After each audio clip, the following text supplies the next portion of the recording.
It's January 29th, 2023. You're listening to episode 1, The Best Nest of Wes and Shelly Share. Hello, Shelly. Hey, Wes. How are you? I am tired. Are you talking in a funny voice? I can do lots of different voices. It's one of my favorite parts of audio recording. This is supposed to be a motivational trailer to get people excited, and maybe people have already turned us off. What is the podcast Wes and Shelly Share going to be about, Shelly? Well, Wes and Shelly Share about outdoor adventures, healthy life habits, parenting and marriage, navigating the opportunities and challenges of the empty nest.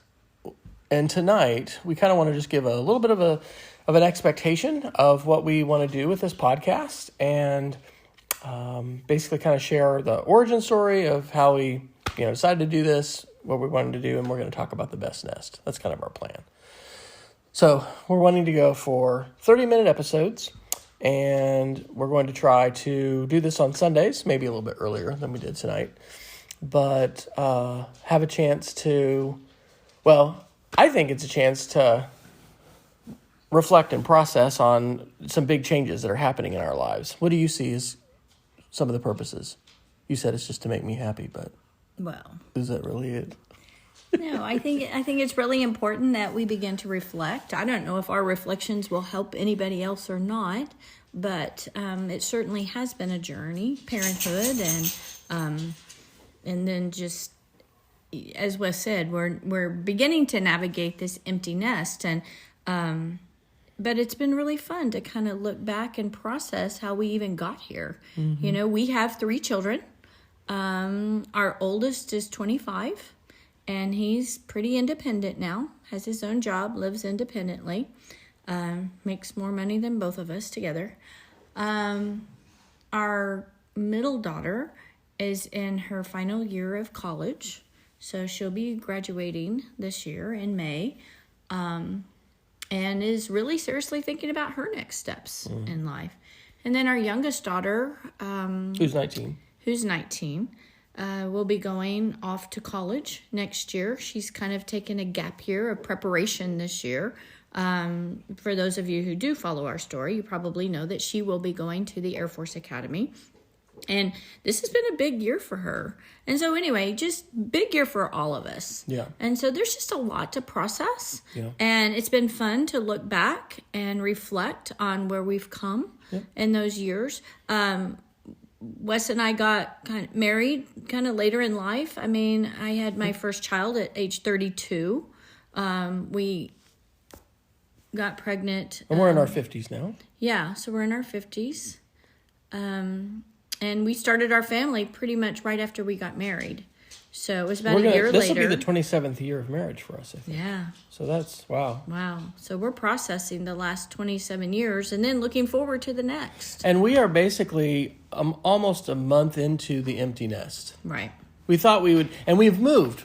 And we've moved 1,000 miles. Yeah, we moved 1,000 miles from Oklahoma City to Charlotte, North Carolina. Actually, Matthews. Okay, well, I want to talk more. So to give people who haven't connected with us, I've set up a website. Actually, it's just a page on Shelly's website. So if you go to shellyfryer.com/podcast, that's sort of a landing page for this. We're recording this with Anchor, and so you can listen on Anchor, but we anticipate, because Anchor has, continues to do, I think, a good job distributing on different channels, that you should be able to find us wherever you like to listen to your podcasts. But there's more information and links to be able to connect with us. Shelly, how do you summarize briefly your current and aspirational identity?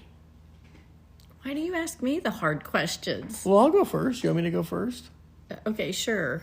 You go first. Well, I mean, so we're talking about this with social media. It's interesting, right? When you have a byline or you have a little image or whatever. So I think of myself as a teacher, a dad, and a husband.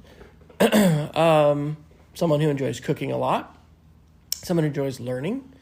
And actually following Jesus is pretty important. I don't have that, anyway, I forget. There's 4 things that media literacy. Yeah, I teach computer science, middle school, and I'm teaching 3 different classes. I have 4 classes, actually, but 3 different courses. And I'm teaching media literacy, robotics, and engineering. So anyway, I want to be a good dad. I want to be a good grandfather someday. But we're not in a rush for that. But I want to be a good human. But I'd like to specifically, be a good husband, be a good father in this new season with adult children, and we're in a preparation stage for being grandparents. We've realized. Yeah, I think we went into it prepared. I had dreamed. I had always, one of my life's goal was to be a mom. I really it was always something that I looked forward to. And I've always loved being with children, and I've taken care of children. I've babysat children. I've worked in childcare. So I knew that being a mom and a wife was something that was going to be really important to me. And so, but I don't know that I did a whole lot of thinking about what happens when those kids are all grown up. Mm-hmm. I mean, I'm still a mom, and I'm definitely still needed. I will hopefully always be needed. Well, sometimes it's been kind of, and so, challenging and amazing what all the needs are with phone calls. And I have thought about being a grandparent, as Wes said, and we want to position ourselves. But, what do you do during that in-between time? Mm-hmm. And Wes and I love having adventures. And so, coming up with things to do is not hard. But it's like, how do you prepare to put yourself in a position to be available as grandparents? And so I think those are kind of the things that we are working through now. And as we do that, it's really fun to reflect on parenthood and what were our goals for parenthood? What have we learned? To raise amazing independent children, So I think your original question, though, is how do I identify myself? Well, how do you... Yeah, when you thinking about Twitter or Facebook, or you don't really do it on Facebook, I guess, but how do you see yourself? And I know this is a kind of a moving target. So today, I see myself, number one, as a wife and mother to 3 amazing children. I'm a dog mom because we have 2 golden retrievers who keep us busy. I am a teacher. Currently, I'm teaching 5th grade, all subjects self-contained, but I really love teaching science. Science and STEM are my passion. I just really enjoy it. I enjoy the hands-on. I enjoy making and creating. I enjoy inspiring students to love learning. I mean, you have a little interest in space. Just a little bit. I'm a space geek, and so those are things that I'm curious about. And so right now I'm a health mentor. I have really spent a lot of time building a health community. Number one, because I want to be my healthiest self. Part of my preparation, I suppose, for being a grandparent is being in shape. Part of your why. Part of my why about why I want to be healthy. And I want to be active, and I want to be a part of my children and my grandchildren's lives. Last year, we both lost a combined 100 pounds. Yeah. We each lost 50 pounds, which is a really big deal. So surrounding myself with people that are really making being healthy a focus in their life is an important part. A sustainable choice. Yeah, long-term. We're interested in long-term transformation, not just like, I did this, and then I went back to my old ways. Right. So just leading a healthy life is really important, and developing that community has been really important for me in the last couple of years. So outdoor adventures. All right. So the things we talked about, we said we're going to talk about outdoor adventures, and we're going to talk about healthy life habits. We talked a little bit about that, parenting and marriage, and then navigating the opportunities and challenges of the empty nest. What about outdoor adventures? Tell us a little bit about that. What's that look like in North Carolina since we've been here? Well, I love hiking. I am a nature person. And nature is something that I know I need. I think that habit and that love of nature started with my dad. My dad loved camping and he loved fishing, and he would take us along. Mainly me. I can remember my mother going camping once with us. Really? And I don't think she enjoyed it. I don't know that my sister really enjoyed it. But I did. And so my dad would take us camping. And I love the outdoors.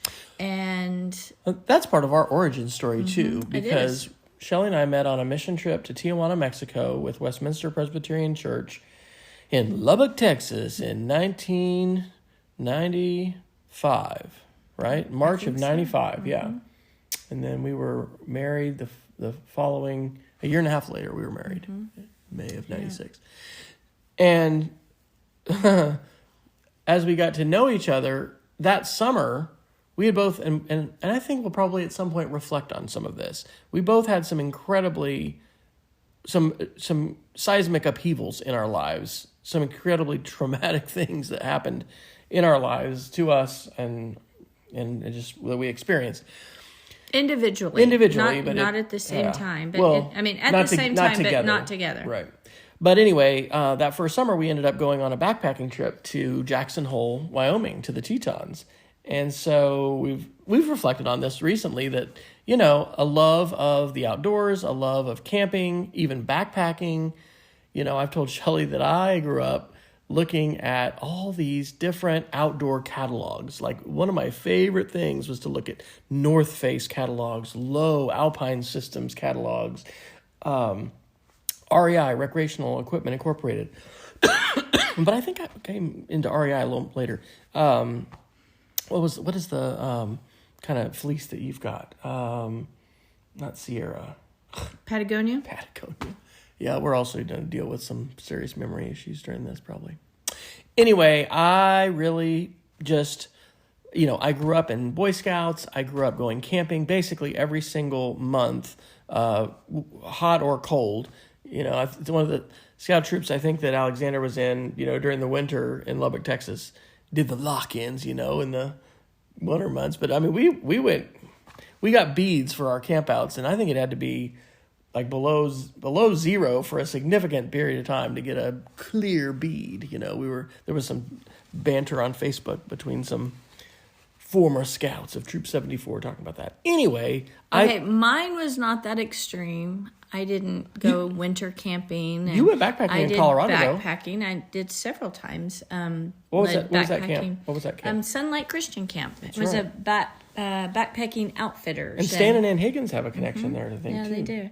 So anyway, but I know that nature fills my soul. Mm-hmm. It fills it. Oh, even the walk we took tonight. You said it just clears your mind. It clears my mind. It makes me feel better. I enjoy nature. I enjoy trees. A lot of times people ask us, why did you move to North Carolina? And I mean, literally, it's because of the trees.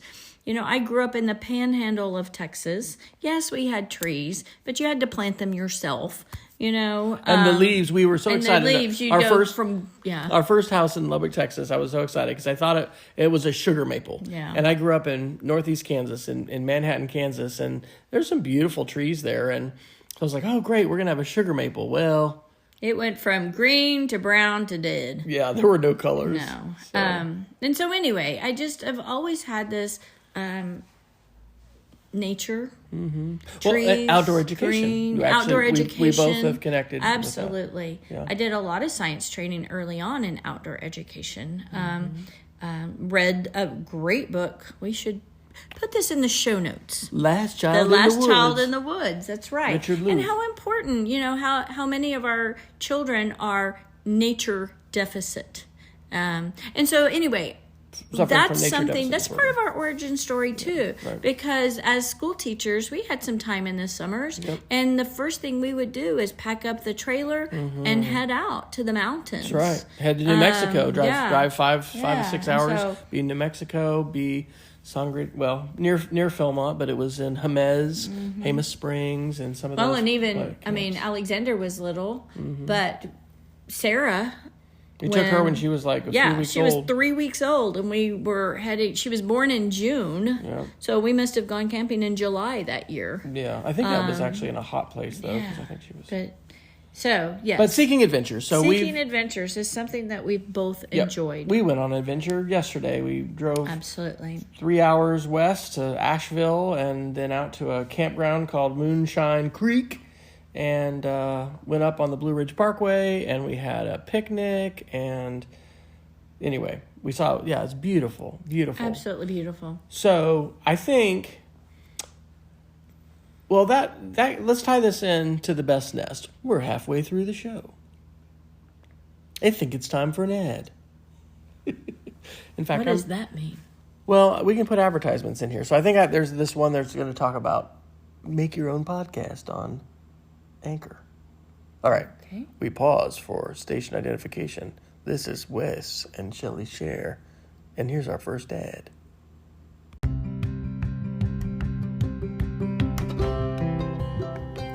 This episode of Wes and Shelly Shares is brought to you by Cook with Wes.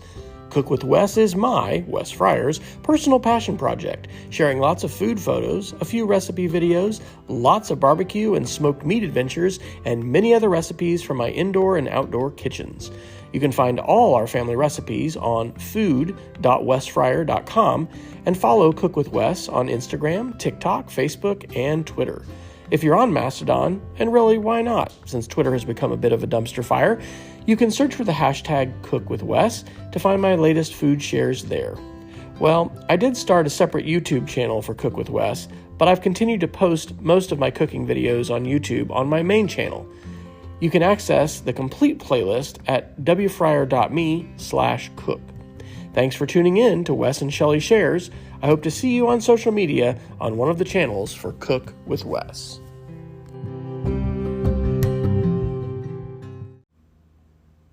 All right, that was halftime. We're back.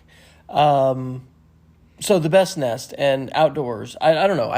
I'm very, very thankful for kind of the legacy that your father gave to you and to me as well when it comes to enjoying the outdoors. Your dad taught me to fly fish. I mean, I'd gone fishing with my dad, but your dad actually bought me waders, taught me how to fish. Oh, he loved that. He loved that so much. And we were talking about it. He never took you, but he took me fishing. But he never took me on a guided. He took me on a guided trip to the Trophy Waters, in Southwest Colorado.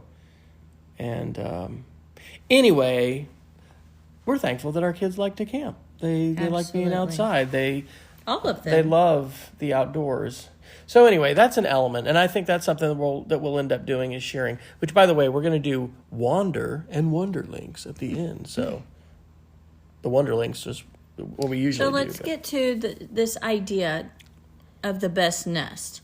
The Best Nest was one of our favorite children's books. I mean, of course, we're both educators in reading and surrounding our children with books and literature, being read to and having them read to us. But one of our favorite pictures books is The Best Nest by P.D. Eastman. It's old. I think it's over 50 years. Sure, yeah. Yeah, so... Because I think my dad read it to me, I think. Absolutely. Yeah. So it's a family favorite. And we started reading it to our children, and it became one of their favorites. But I think, when you read a favorite book over and over and over and over again, it just becomes a part of your family mantra, and it got to where our nest is best. It's a story about Mother Bird and Dad Bird who are having their first baby bird, and they're really dissatisfied with their nest, and Mom feels like they really need to go and get a better nest. Like this one is just their old whatever house. Ratty. And so they go out and they try to find the perfect nest, and they try all different kinds of places, and there's always something that happens. And so eventually they get separated, and Dad is frantic trying to find Mommy Bird. There's a storm, and he gets blown around. So and anyway, lost. he winds up back at their original nest, and lo and behold, mom is there. And there's this beautiful nest, and there's this new baby bird. That's right. And they declare this nest is best. That's right. And I think it's kind of a story. It's our origin story. It's kind of like, we have these ideas of the nest that we wanted to create for our relationship and our family. And along the way, we've tried different things. We've moved. How many houses have we lived in? Oh, I don't know, and we've probably moved when we shouldn't have moved. That we've, tried things that maybe it really worked out, or maybe we wish we hadn't. This is our 5th house. We lived in 2 in Lubbock, 2 in Oklahoma City, Edmond, and then 1 here. So, and I think we have come to determine our nest is best when we're together, when... But we're recreating the nest. Right. And that's been quite a process, especially when you have to leave like half your stuff because it doesn't fit in your trailers. We can talk about that kind of trauma of moving and a significant move, on another show, because I think that'll be a whole show's worth. But I think the point is that we started with the best nest, and now we have the empty nest. But I think it's like the nest hasn't changed. It's just... We still have dogs in the nest. Yeah, we do, because we're dog parents. Which is significant. So it's... Our nest is best, and the life that we've created for ourselves, and the life that we've created for our children, and not that we have always made the best choices. No, in fact, I think that's something I'm looking forward to talking about, because there's a lot of mistakes that we've made, and it'll be interesting to see all the things we navigate. I think, gosh, sometimes people will look at social media or whatever, and, you see the smiling family, or you see, I don't know, it can be easy to just, you never see the whole side of things, right? I just think that there's a lot of struggle, and there's a lot of learning, and there's a lot of growth. And so I think those are good things to reflect on. And there's a lot of room for growth. And there is no perfect one way. Yeah. And I think it's really important, I think, to be intentional. And we have made some intentional parenting choices. We've admitted when we were wrong, and maybe we could have made a better choice. We've grown from our experiences. Well, and something else that's happened that's very significant is we've now lost 3 of our 4 parents. Yeah. You lost both your parents 3 years ago. Mm-hmm. In the same year. Yeah. I lost my mom on Christmas Eve this last Christmas. In fact, we're going to have a memorial service, here in a few weeks. But boy, nothing like mortality and death to get you to think about what's important in life and how quickly things change and how you want to use your time well, right? However much time we have, let's use it well. One of the things with nesting, there's 2 things about nesting. Number 1, or the best nest. One of the things that Mother Bird says early in that book is, I hate this nest. Yeah, that's true. And so I did not like that word hate or using that. And so I strongly dislike. I marked it out.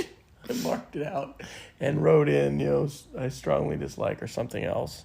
And our kids remember that. I mean, that's why that book is just so precious, is that, this truly has become a family. There's a song by Pink that...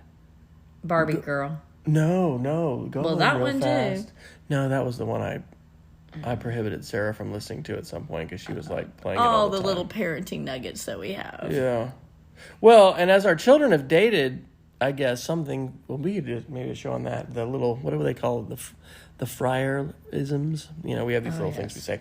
Anyway, I remember that about the best nest, marking that out. And just, because it's so important not to hate. And I think that sometimes that word is used flippantly, and it shouldn't be.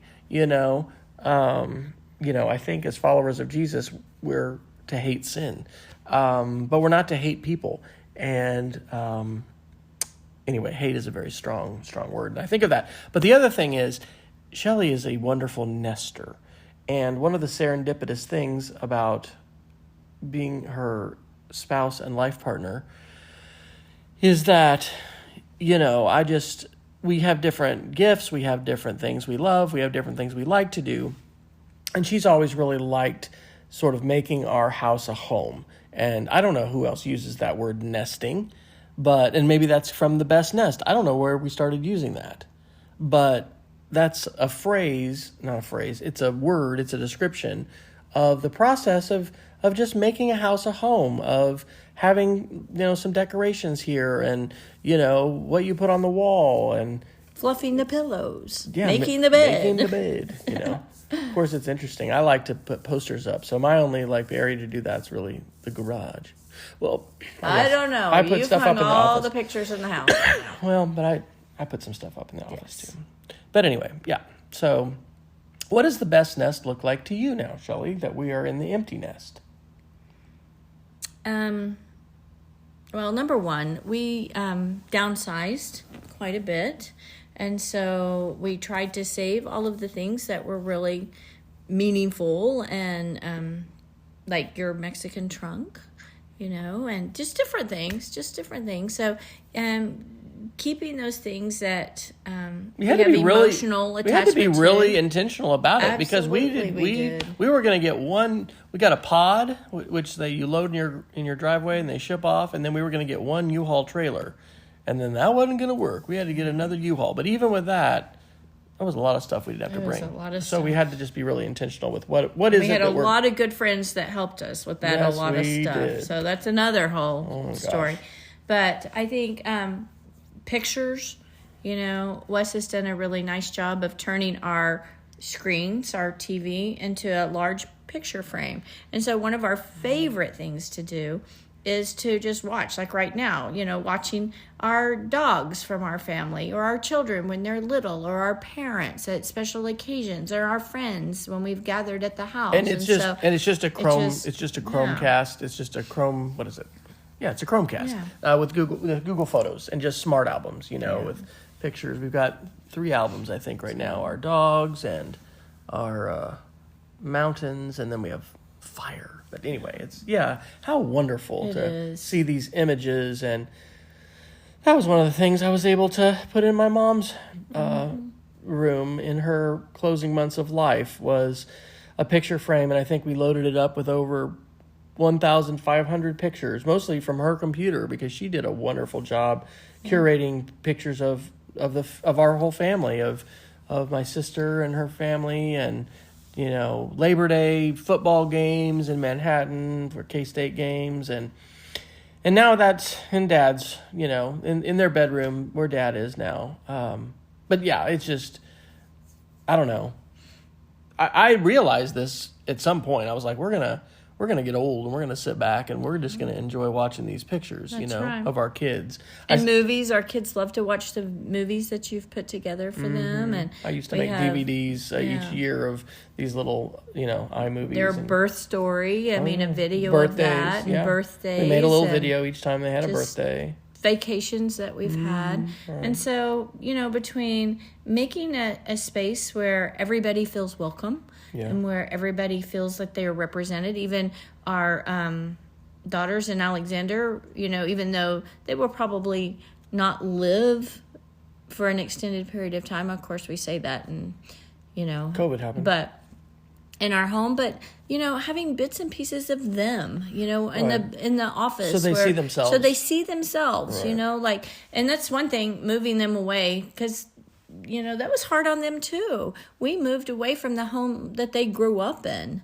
and their bedrooms and their things, and so it has been important for us as we've made this shift to North Carolina to make sure that they feel like this is their home too, by surrounding them with familiar things, and not just family familiar things, but their own individual familiar things. And that's right. Okay, well, let's talk about our Wander and Wonder links, and then we can just wrap up. All right, I have the Wonder link. Okay, what's your Wonder link? My Wonder link. So I think we've mentioned how much I am a space geek and a NASA lover. And so recently I've, if you follow me on Facebook, you know that I have recently watched Goodnight Oppie, which was about the space rover Spirit and Opportunity. On Amazon Prime. Is it on Amazon It's Prime? on Prime, yep. Okay. Well, also, on Disney Plus, National Geographic has a special or a documentary on the Perseverance Mars rover, which is the one that's currently working now. And his name, affectionately, is Percy. And so, man, was it good. And it's a 2021 special. Yeah, Built it's a for 2021. Mars. Yeah, so, yes, definitely I highly recommend Goodnight Oppie, which is new. It just came out, and it's about spirit and opportunity. But this other, the Perseverance rover, built for Mars, fascinating, absolutely fascinating. If you did not know this or not, you are now in the Artemis generation. So students right now are in the Artemis generation, which Artemis is our mission, NASA's mission to the moon and beyond. And they've just completed the first phase, Artemis 1 mission, when they launched and they orbited the moon, and then they've come back. Uncrewed, yep. First time to be in. First time with the deep SLS space. rocket. So, this is big things. This is big. This is forever going to change what continues to happen. The trajectory of humanity. Yeah, absolutely. So, beginning to make plans to live off-world. Mm-hmm. Seriously, live and work and thrive off-world. And so, Perseverance rover is on Mars right now, searching for signs of life. And not just... Taking core samples. Did you say absolutely. Core samples? Yes, he's in Jezero Crater, which is a river delta. And if we're going to find signs of life, that's the most likely place to do that. We already have found signs of water, on Mars. And so, so Percy takes core samples, and eventually those core samples will be returned back to Earth for scientists to study. And so it's just an absolutely and this mission actually, when they moved Perseverance to Kennedy Space Center, was the same year that COVID happened. And so, already a very pivotal mission. And then how they had to cope with getting this Mars rover, during the time of a global pandemic. So anyway, just an absolutely fascinating. Of course, I love talking to these things about my students. In fact, we talked about this one in our Friday. We have Friday Space Talks, and that was our Friday Space Talk. Okay, our Wanderlink is the Grand Old Lady Hotel in Balsam, North Carolina, which is a very small place we happened to find that's near Moonshine Creek Campground. It is a 114-year-old hotel that reminded me of the movie The Shining a little bit. We read it was it's got so many ghosts, and the ghosts are encountered so often. I think every bedroom has its own ghost. It's reported to log. be haunted. Oh yeah, yes. Right. But anyway, but I think it closed during the pandemic, and we don't know if it opened or not. We just drove around it, and I don't think there was anyone staying there. There were like 4 or 5 cars behind, which I thought were probably employee cars. But anyway, we may go back. But we will include a link to that and to the Mars rover specials and to the Best Nest. And if there's anything else that we happen to mention in the show, you can go to shellyfryer.com/podcast. The Last Child in the Woods. Put that one in. Yeah, Last Child in the Woods. We'll include that as well. So we want to thank you all for listening, for tuning in. We went a little bit past 30 minutes. I don't know. We're going to see. We'll navigate this. But we're going to try to do these weekly and try to do these on Sunday. So what wish do you have for our listeners as we say goodnight tonight, Shelly? Oh, now you're sounding like that radio show. We always say Shelly. Good night, Wes. I think we're supposed to say each other's name, though.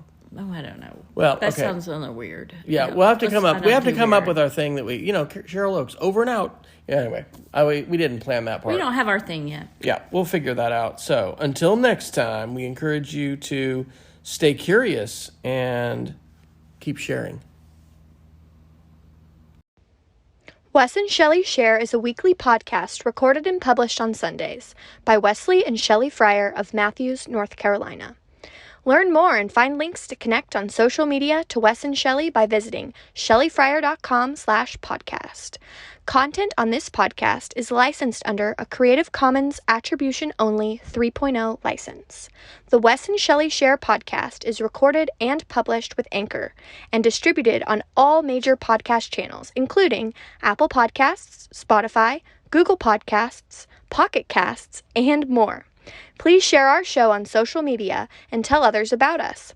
Let us know on Facebook or via other means what you like about the show, that you're listening, and if you have any suggestions for future episodes. Stay curious, go outside, and keep exploring.